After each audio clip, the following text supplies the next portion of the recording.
I have set up a studio in our office because we have a very esteemed, incredible legend. I mean, in like worldwide, Mr. Big Deal Art Tournament, Robert Brown. Rob.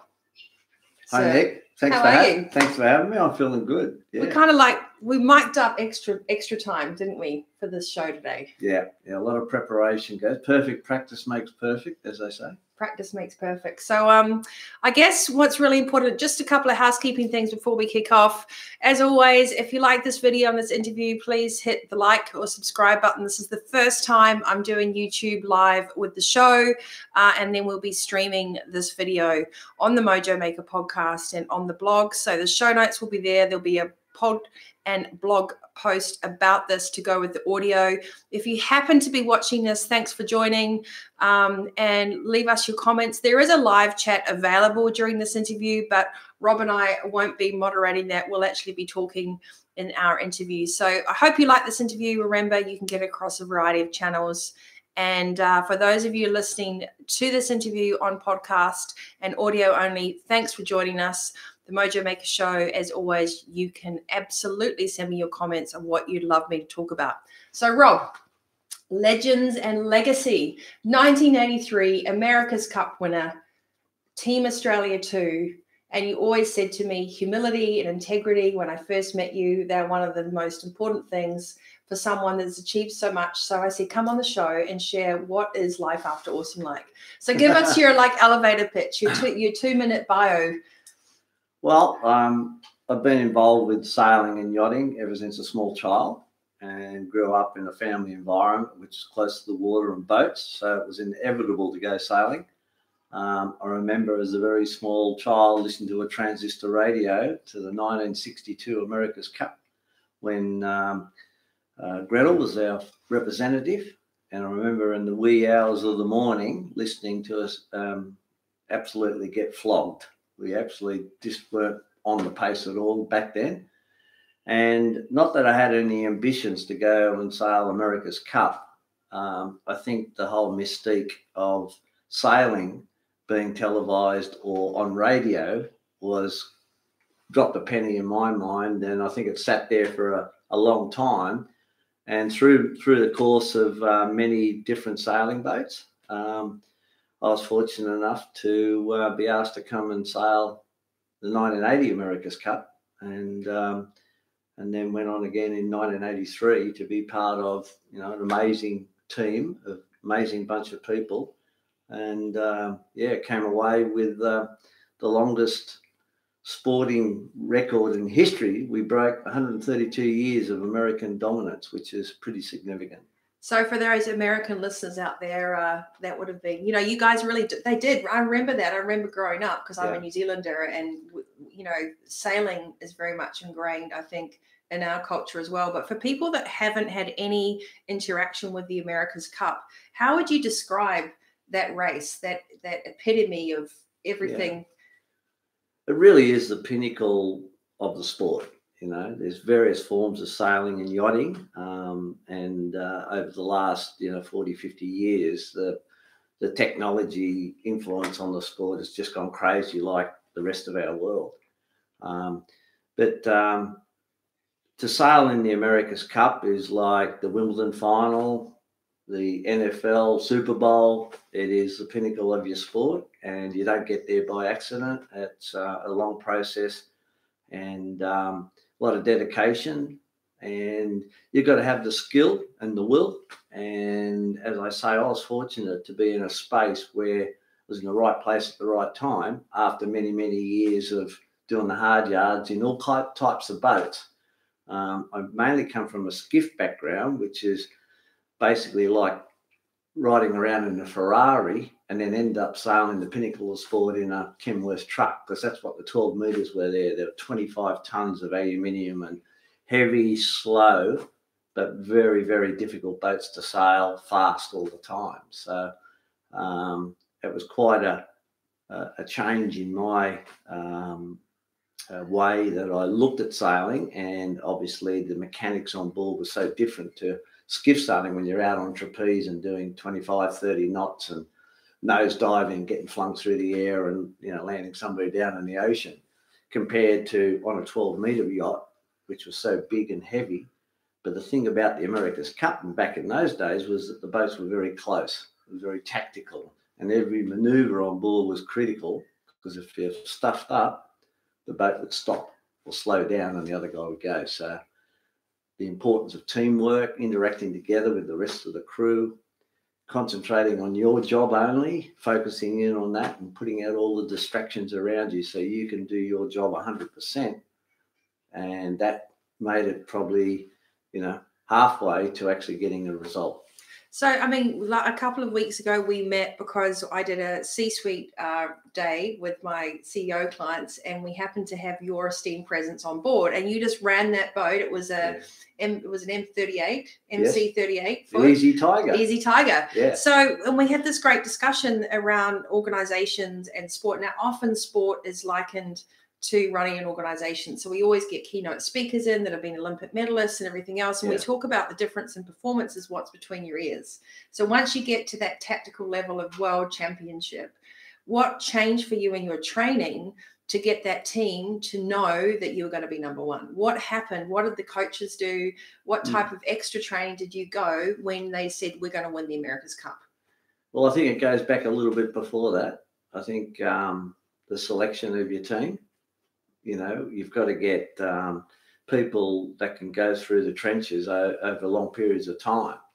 So the importance, I think, in any team, any business is it comes right back to your first selection of the people who are going to mould into your team.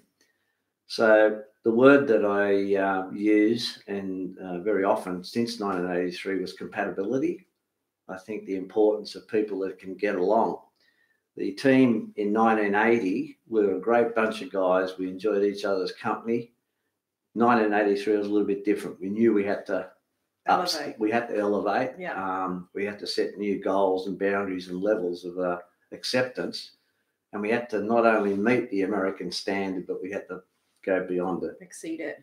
And that required a real close look at the people who are actually going to go and do the job. And not only just talking on the boat, the support team, the sailmakers, the shore crew, our advisors, the whole team. It was looked at in every area, and compatibility kept on coming out. The people could get on. They had the skill sets, but they could also get on together when the blowtorch is on, when the pressure's on, that you'd still be able to keep your cool, keep focused on what you're trying to achieve out there. And I think that was really the difference in winning and losing, that we held our nerve, we had confidence in what we're doing and all the preparation and training that we did in the 2 or 3 years prior to the America's Cup that kept us together. There was glue there between us all. So when the blowtorch came on, it came on in a lot of different forms through the America's Cup summer in 83. The New York Yacht Club was challenging the validity of our boat. They were trying to knock us out so we couldn't sail at all. And I remember Jim Hardy, who was our technical advisor and reserve helmsman, he kept on saying, if the race team worries about what's going on in the media and going on behind the scenes with the lawyers trying to justify our compliance with the America's Cup rule, that was taking the eye off our job to go out there and race the boats fast. Do you think that was a tactic? Yes, most definitely. So you think that mind games, when there's not many people at the top, is one of the largest space for leadership, is to really eradicate self-doubt and fear and to have a sense of being backed? Yes, and most definitely. So what sort of activities did you guys do as a team that made you so cohesive? Because you can't have an ego at that level, can you? Exactly. Well, one little thing that came up that Jim said, he got up at breakfast one morning and he said, if you guys start worrying about the lawyers, the media, the New York Yacht Club, and you don't win the race, we're going to be on QF2 next week going home. So the basic message from not only Jim, but Bondi and Warren Jones, who were our syndicate heads, they basically said, you guys go out there and concentrate on your job and win the race and let us handle what's going on behind the scenes. And was there any conflict in the team? How did you deal with conflict or egos inside the team when you were in such close quarters and it was getting so close to when it all mattered? Well, that's what I said. We had compatibility. Yeah. We were so confident that we'd done the work, we had confidence in our boat and our team, that we knew we were going to win the America's Cup before it happened. And that might sound a little bit cocky, but, you know, when you do the yards and, you know, I had the opportunity of doing the previous America's Cup and getting beaten 3-1. So I knew what it was like to come second or lose. There was a really good vibe within the team. And as long as we were able to go out there and sail, you know, we knew we were going to win the America's Cup. Why do you think that having focus to be number one, people always call that cocky or arrogant? Isn't that a determining factor for success, that you have to have tunnel vision for what you want? Yeah, most definitely. Like when we won the America's Cup, when we actually had won it, it wasn't a surprise. It was, thank God, relief, we've done it. Yeah. And one thing I think you see athletes and sporting teams, when you see them doing backflips after they get a victory, that tells me that somewhere along the line they had doubt whether they'd actually do it. And I've got to say, don't get me wrong, we were very happy to win the America's Cup. But we had this inner confidence that was there for a long time. So it wasn't a surprise. It was a relief to actually get there, because the competition went for 13 days. Yeah, that's intense. There's not very many other sporting events that goes for that long. We had lay days and everything, but downtime is nearly as bad as racing itself. Yeah, exactly. So you start thinking about things, and, you know, remaining focused and concentrating on your job, and you know, not thinking about the champagne and the trophy, just thinking about what you have to do now, the next hour, the next day. So when you get back on that boat, you're ready to go. So I guess we jump straight into the Piste de Resistance, which is your America's Cup final, and the actual race where you won. But it wasn't an accident that you got there. You've spent so many thousands of hours on the water. Yeah. Were you always passionate about the water? Like, how did you get into sailing in the first place? Well, as I said, you know, I grew up with my family in Drummoyne, and I had a Sabo in Five Dock Bay. I went out in the pouring rain in the middle of winter, and I hated it. It was cold and wet. I'm going, what in the hell am I doing here? But then subsequently went out in good conditions and loved the sport. My father, Norm, sailed 18-foot skiffs, the famous 18-foot skiffs on Sydney Harbour. I'd go down and go out sailing with him before the race when I was a little toddler, maybe 6, and I'd have my own trapeze belt, same crew gear as the rest of the team on the 18. And they go off for a little bit of a practice before the race, and then I'd come past the start boat and they'd throw me off and someone would catch me. So it was inevitable that I'd go sailing. And 18-footers are my love. They're, to me, the number one boats in the world. They are just the Formula Ones of sailing.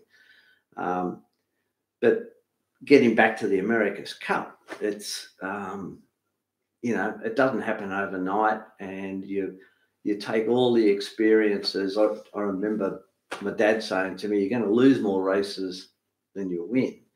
He says, but it's very important that you look at why you lost the races and take that forward to very upskill true. You so you can actually handle the next race and win. And we spoke yesterday about the new blood coming through, because I mean, I'm a big person around legacy, and I think sharing information and knowledge and time in the saddle is really important. And now we've got younger people coming through, and they look things up on Google and they ask Siri, but nothing beats experience. There's just no, you can't do, you can read what you want, you can study what you want, but unless you've done something, you don't have that cognitive. But one of the things that you're so proud of is this industry and this wonderful respect and union that comes through sailing worldwide, because it is quite a close group. You know, it's like people have played rugby or whatever else. So your dad obviously mentored you. How do you give back now as a mentor and a coach and someone who's still so passionate about sailing? Well, it all depends on what level you're actually involved at, whether it's coaching younger learn to sail type people, or you're in there facilitating a campaign and coaching crew, or, you know, I was project manager for the 2008 Australian sailing team in China. So that was a completely different dynamic, because you're dealing with the best, and the manager is what you are. You're not a coach, you're just managing. And I think my experience there is just keeping everyone cool, focused, Some people need revving up, other people need relaxing. Monitoring those sort of things in any environment, whether it's on a yacht, on Easy Tiger or Bush Ranger last week coming up from Sydney to the Gold Coast, it was just keeping a lid on the emotions and relaxing everyone and saying, it's okay. Let's just do what we've got to do. Things happen. Things don't always go to plan. And just keeping a lid on the boil, on the pot, I think is very important. And so one of the things I think also it's really interesting is you've gone through your own kind of Rob 2.0, Rob 3.0, because when you get to each stage in your career, like anyone in a job, you kind of make it and then you look around and you go, what's next? So all of a sudden you were like Australian Hall of Fame, and you shared as well something not many people know, that in 1984, Australia 2 team were awarded and inducted into the Australian Sporting Hall of Fame as the best Australian sports team ever, like ever. Yeah. And you still hold that title? Well, I don't think about it daily, but, just prior to and, meeting you over the last couple of weeks and talking about this interview, all of a sudden you start thinking about the relevance of the Australia 2 victory. Right. And what it did, not only for the sport of sailing, but what it did for Australia worldwide. Hawkey just died recently. Yeah. And Bob Hawke, our Prime Minister, a former Prime Minister, said that Australia was going through an economic downturn at the time, and he was trying to get into overseas countries to do trade and export more Australian product and get Australia on the map. And he said that people wouldn't even answer the phone. But after the America's Cup, all of a sudden the phone started ringing, and all of a sudden he got doors opening that had never been possible before. And that's things that, I didn't know. And obviously, you people out there probably didn't know. The Hall of Fame thing is quite mind-blowing, because in the finals for that award, we're up against the 1938 Don Bradman Invincible team. Like, they were invincible, and they won every test match. And if you look it up, the cricket, Don Bradman, the best cricketer ever. Yeah. And we thought we were invited to this beautiful black tie function just to have a few wines and beers and have a good time, and we ended up winning it. And it really didn't sink in for a couple of days to what the significance of that is in Australian sporting history. It's quite overwhelming. Yeah, and emotional. And why do you think it is that sport brings people together? I mean, that's the one thing, if we look at everything across wars and generation and countries and religions, and it is the one common denominator that elevates, that connects. There's a certain element of pride that supersedes the small stuff. So what is it about sport and its essence that you think that just creates this glue? I think it's a couple of things. I think is one, that you can't do it on your own. Mm-hmm. Shared intent. Yeah. You need support and whatever, whether you're an individual swimmer. When you're swimming up and down that pool, there's about probably 10 or 15 people behind you pushing you and going, analysing and all that type of thing. So the team that comes out of sport, I think, is the most important ingredient. And then you have respect for the people that you're competing against, knowing that they've got the same issues, the same problems and the same challenges. And I think that respect after an event, when you do actually meet up with your opposition, there is a glue there, a mutual respect. And I think that is the difference between sport and anything else. Yeah. More so than even business.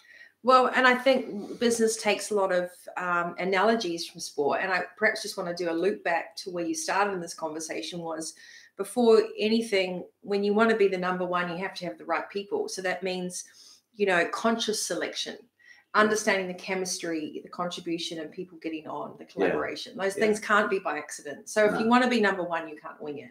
You have to hand select your team around you. Most definitely. You must have people that have done the hours, because they have to want to be there and they have to have the skill. Yeah. So it can't be, you're never going to be an overnight success, because it won't last. Yeah. So when you've got that experience, you've got the chemistry, you've got the skills, and then you have this teamwork and this collaboration. Yeah. Then on top of that, you still need to have the training, the mindset, and the coaching to help people stay in their best peak performance. So that's continued evolution. You don't just get to the America's Cup and stop your coaching. That's right. You guys continually got coached. Then you have management to make sure that everything is in working order and that you're not distracted from your core focus. Good job. Yeah. And then on top of all of that, you've got pride and respect, the sportsmanship.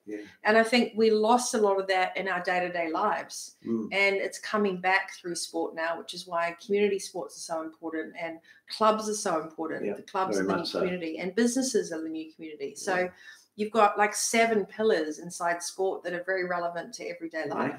You mentioned, selection. One of the biggest things is, when you're employing someone or want to get someone on your team to do a project or whatever, you read the CV and you go, wow, this is unbelievable. But one of the things I don't think is focused enough on is the personality, compatibility, looking at your own team that you've got and whether that person can fit into your existing people.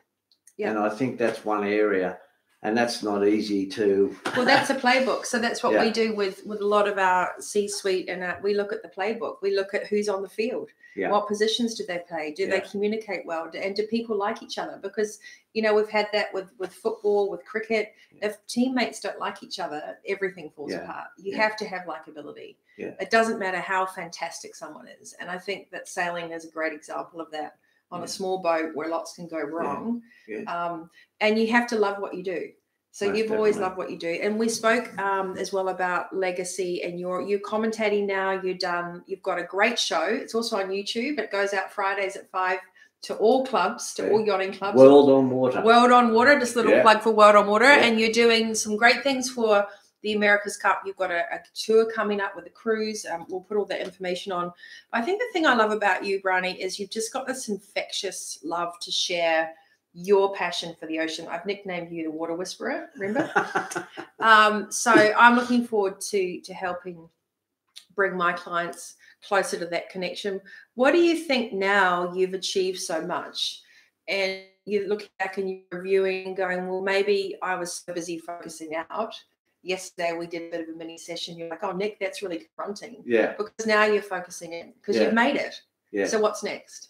Well, I think, you've given me some homework to do this afternoon, which it is confronting when you actually look back and have to look at areas that you sweep under the carpet.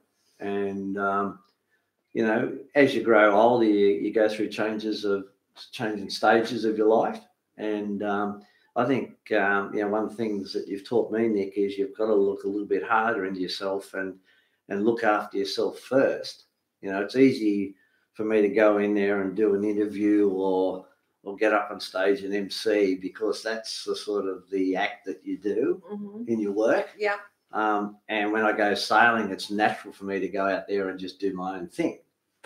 But a little bit different when someone says, hey, you got to go back and look at everything that's happened through your life, and I want you to write a letter to yourself and write it down. And I had trouble going to sleep last night just thinking of that challenge, And but if you don't get yourself right, then you're discounting your efforts to help other people. And that's one of the things that the pennies dropped with me.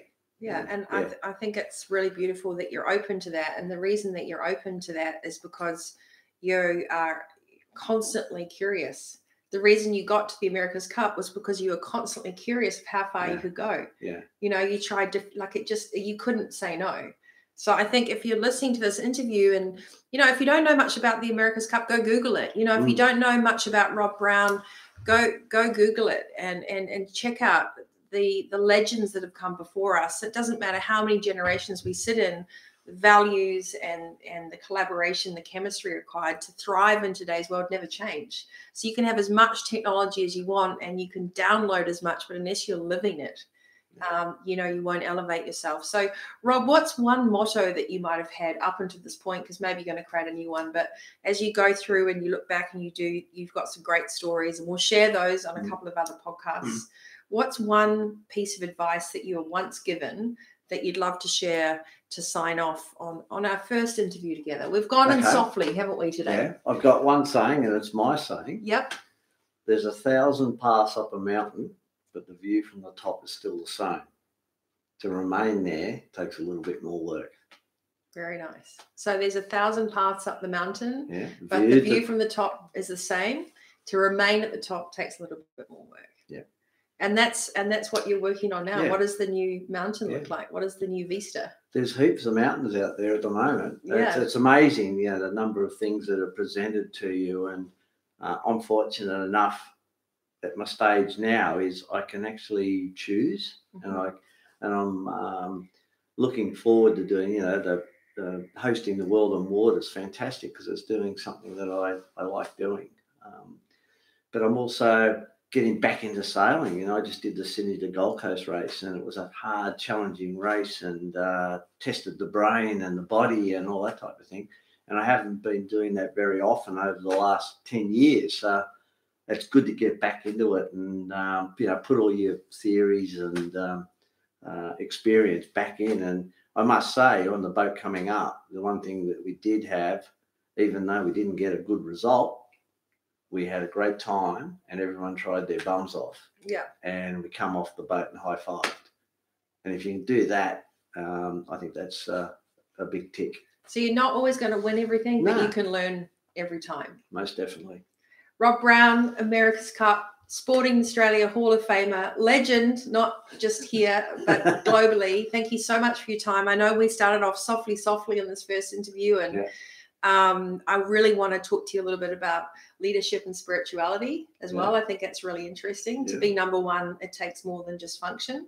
And then we'll also talk about some of the things you've got coming up and some projects and your advice on how to lead in life. So Rob, you can find more about Rob Brown online. I will be posting this on the vitalitycoach.com.au as an official blog post to go with the podcast 107, The Mojo Maker. That'll go out next week.